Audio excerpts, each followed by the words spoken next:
Absolutely. Also, we had some discussion around LRBA, some other practical issues, Neil, safe harbour considerations, and purchasing assets in the correct name. There's other things that we see as some matters to consider in LRBA advice. Correct. Regrettably, in Australia, of course, each state jurisdiction and territory jurisdiction has its own specific requirements as to how a contract for the sale of land has to be settled. It creates a lot of problems. Each state has its own particular requirements as to how a contract needs to be phrased, and to actually get the structure established correctly. So I understand in Queensland, you must have the corporate trustee of the Bear Trust established prior to signing the contract. In Victoria, we've got an element of leeway because we can add a nominee clause to the purchaser's details on the contract. To my knowledge, I believe Victoria is the only jurisdiction that does that. So getting the documentation right from day one is, to me, absolutely vital. Far too often, we see people come and say, I've signed the contract, I've done this, but I want to buy it via a super fund. Okay, well, let's have a look at the documentation.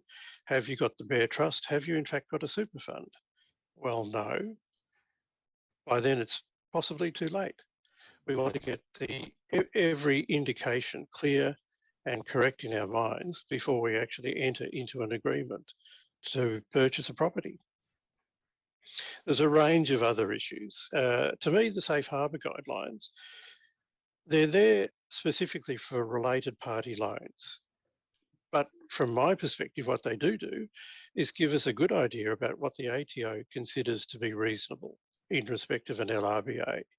There's limitations to the time frame for the loan. There's limitations as to the LVR, the loan to valuation ratio. There's a series of indicators that tells us what the ATO in its capacity as regulator feels is appropriate for this type of arrangement. Again, look, there is an argument that LRBA should never have been introduced in the first place.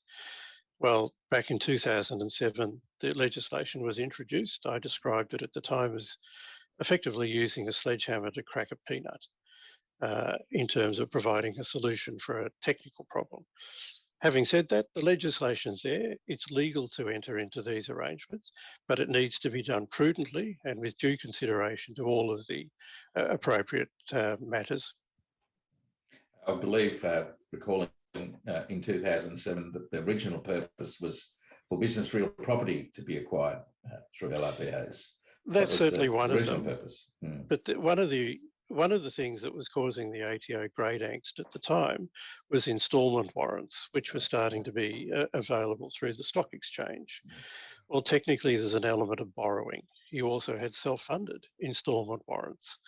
The legislation didn't take all this into effect. So after a period of consultation, the ATO came up with amendments to Section 67. And the argument is, look, they've gone too far. They have. They've subsequently tried to bring back the effect of the legislation. But as I say, the structure is still legal, and provided that it's prudently done and with sufficient foresight, then there should be no issue. With the LRBAs, Neil, what's your view on one of the things I think Archie and I see is there doesn't seem to have been any thought to the cash flow. And, when I say that is, it looks good year one, but no one's looked to see whether year 5 there's going to be enough funds there and things like that. Well, again, this comes into considering what the exit mechanism is. What happens if certain events don't happen? Yeah. I would imagine, Steve, that in many cases you see LRBAs totally reliant on subsidisation of costs through contributions, whether they're concessional contributions or non-concessional contributions. The issue there would, of course, clearly be what happens if those contributions can't be made? How do we manage the cash flows? Does that provide such an impediment to the prudent operation of the fund?